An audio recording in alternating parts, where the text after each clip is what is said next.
were cut short by the entrance into the drawing-room of their mysterious caller. Even though Diana had been married for 5 very long years and widowed for more than one, she had just recently turned 25. However, Mr. Price looked even younger than she was, though Diana might have been misled by the fact that his ears were slightly oversized and gave him the appearance of a child who had not yet grown into them. Or it could have been that she had grown so accustomed to Mr. Boyle, who had been 58 years old when he died, that a man of her own age appeared infantile in comparison. But it was not only Mr. Price's appearance, but also his demeanour that gave the impression of a shy young boy, as he entered the room as if he was afraid of them, darting a quick, nervous glance at Mildred before performing a jerky bow.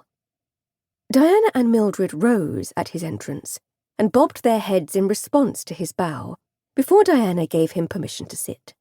His reaction to her command was also very bizarre, as he looked at Diana in surprise, which quickly transformed into delight. "You are Mrs. Boyle?" he asked, smiling tentatively at Diana and looking her up and down. A little too obviously, Diana felt.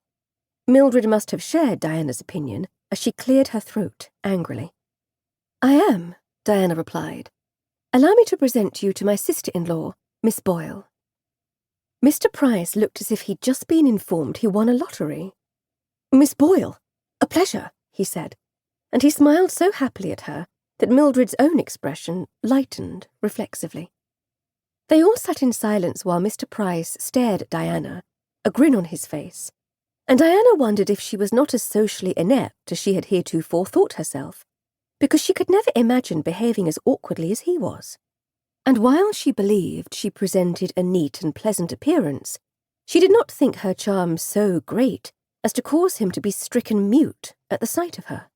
Diana knew he was most likely comparing her to her older, formidably plain sister-in-law, and so the comparison would inevitably be in her favour. However, Diana was doing herself an injustice. Having been married at 18 to a man 35 years her senior, she had never had a suitor, and so did not realise how attractive she was.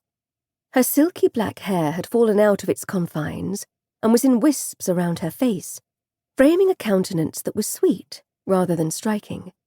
Shy by nature, she frequently cast her eyes downward, so that when she did meet a person's gaze, one was struck by the beauty of her large amber-coloured eyes with their long, dark eyelashes. Certainly, Mr. Price had noticed that his hostess was a very lovely young woman. The silence was growing more and more awkward, their guest apparently having forgotten that he should offer a reason for his call, and so Mildred finally prodded him to do so. "I do not believe we've previously made your acquaintance," she said, her expression having hardened again into its usual rigid lines. "No, not exactly," Mr. Price said. As Diana and Mildred continued staring at him in silent inquiry, he must have finally become conscious of the strained atmosphere, because he stopped grinning and said to Diana, "That is, I am acquainted with a distant relation of your late husband's, and since I was in the vicinity—" "A relation of mine? Who, pray tell?" Mildred interrupted him to ask. Mr. Price turned to her, a disconcerted expression on his face, as if it had just occurred to him that a relation of Mr. Boyle's would also be related to Mr. Boyle's sister.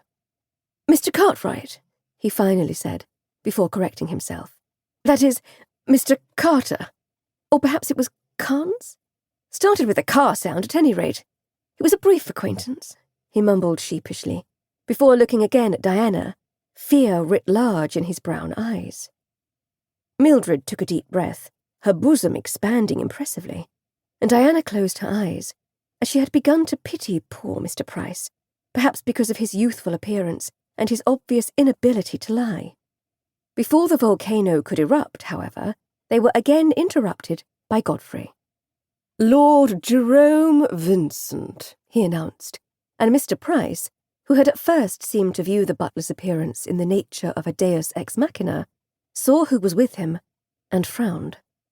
"Good afternoon, Mrs. Boyle," Lord Jerome said, approaching Mildred with a charming smile, though it faltered just a bit when he saw her.